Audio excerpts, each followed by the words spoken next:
Alright guys, welcome back to another episode of Toy Collector Review with me, Sergeant Geek. And today we're going to be looking at another Seeker from the Transformers Bumblebee movie.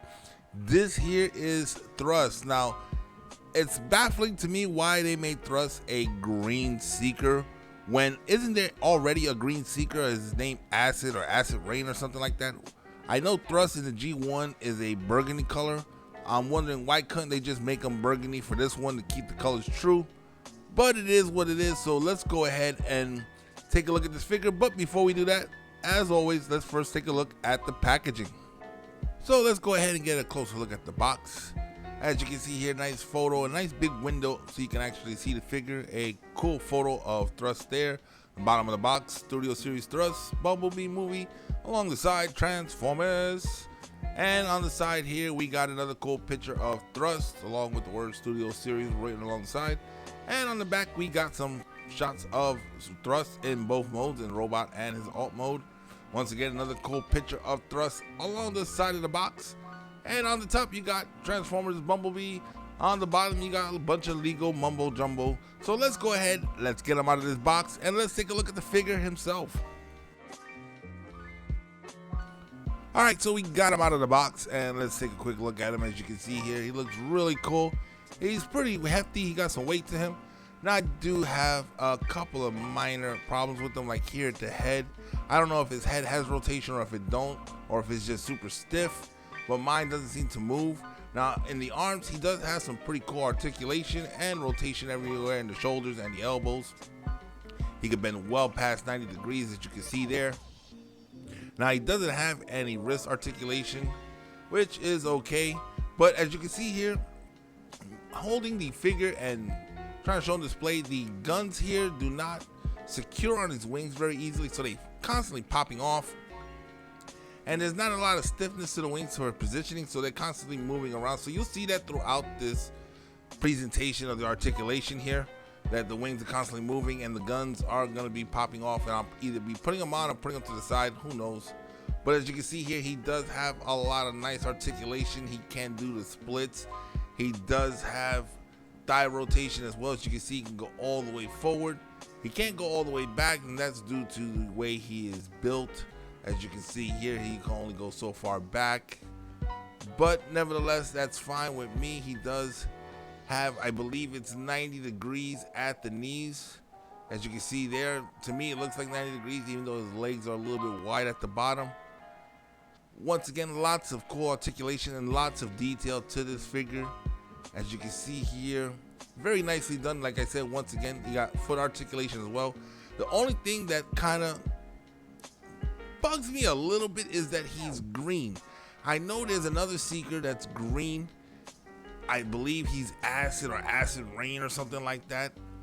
And it would have been cool if they would have made him the green Seeker. Why taking Thurst, who's a burgundy Seeker, and he's kind of a different style Seeker, and making him look like this one here? They should have did a little bit more alterations to him for this figure. I thought it would have been cooler, but it is what it is. And here you can see his main weapon right here. You can actually take this and mount it on his hand, so it gives that look like as if it's coming out of the body itself instead of just a weapon they're holding. There you go, mounts right there. Now, even though the hands are mounted a certain way, this will fit in there nice and snug. It's kind of weird that they do this. Some figures, they show weapons that look like they're coming from the body, and in some figures, you can actually plain and simple see a weapon, obviously, like with Optimus Prime, Soundwave, Brawn. They do have weapons that are obvious, and then other ones, they have weapons that come out of them. Very weird, but like, once again, it is what it is. But let's go ahead real fast and let's check out a couple of comparisons. Alright, so let's do a couple of comparisons with Thurst here. First, let's bring out B127. He's a lot taller than him.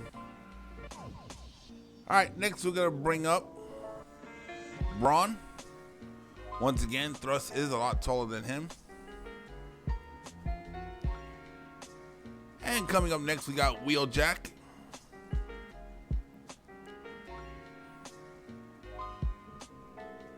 And following up, we got Ratchet. Now Ratchet is a little bit taller, but still not as tall as Thurst. But they all look very good together. Now here we go with Soundwave, who is about the same height as Thurst, looking really cool together. And last but not least, here he is with Optimus Prime. Once again, very cool the way these figures came out from this movie. Alright guys, so let's go ahead, let's get him in his alt mode, and let's check him out there. The Transformers will return after these messages. Autobot attack! 6 shots will stop him. 6 shots at one robot army. He's a jet fighter. That's 1. The rocket car. That's 2. He's a tank. 3. The winged wolf. 4. A laser pistol. 5. And a robot. That's 6. 6 shots my name. There's never been a Transformer like him. The Transformers are much more than meets the eye. I can do 4. I got 3. I figured out 5. 6 Shot, the most challenging Transformer of them all, from Hasbro. We now return to the Transformers.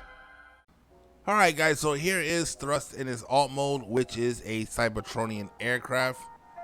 You know, it is what it is. It's pretty cool, I guess. I'm still not seeing why this vehicle has a cockpit for anything, unless they have encountered humanoid type life forms. But it's still pretty cool. He transforms into a basic aircraft design for the purpose of getting around Cybertron. It's got lots of detail, lots of things going on with it. You can see it is a very busy form, but I ain't gonna lie, it does look pretty cool. I kind of like it. Like I said, the only thing I do have a problem with are those 2 little wing guns that cannot stay on. Every time you touch them, they fall out, and the wings themselves, every time you touch them, they move out. And this part right here, no matter how many times I transform this, I can never get it to sit right. It's either it'll sit closed, but if once you mess around with it, it'll pop open. But other than that, like you can see, very busy form, lots of detail, lots of things going on. Though I still wish they would have replaced the green with the dark burgundy. That would have been a lot cooler. And then making the green one the acid rain seeker. But nevertheless, it is still a pretty cool form. I like it. It looks pretty nice. Now, real fast, let's go ahead and let's do some comparisons with him and some of the other characters from the movie. Alright guys, so here he is in his alt mode, and let's go ahead and let's do a couple of quick comparisons. Here he is alongside Brawn. Basically, they pretty much scale to each other pretty good. And here he is alongside Ratchet. Ratchet is a little bit bigger, but once again, the scale looks pretty spot on. And here he is next to Soundwave. Now, Soundwave, I think, is a spaceship, but it's confusing me. Why is Soundwave a spaceship and Thurst an aircraft? Couldn't they both fly in space?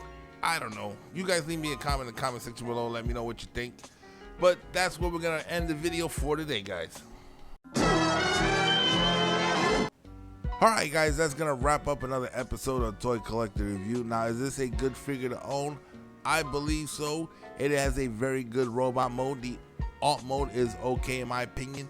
Now, the things that I do not like about this figure, one is those wing cannons that he has that you just simply touch them and they fall off. They should have actually made them so they fit a bit more snug. That's pretty much it. It's a very simple transformation. Changing him from alt mode to robot mode is very easy. I like him. He's got lots going on, especially in his alt mode. Now, the only other issue I have is I wish they would have kept close to his G1 color scheme. Now, they did it with all the other characters in the beginning of the Transformers BumbleBee movie. I wish they would have done the same with him. It would have made him a lot cooler and definitely a lot more desirable, but that is just my opinion. But once again, he is a cool character, and I do actually like him in my collection. He looks really nice on the shelf.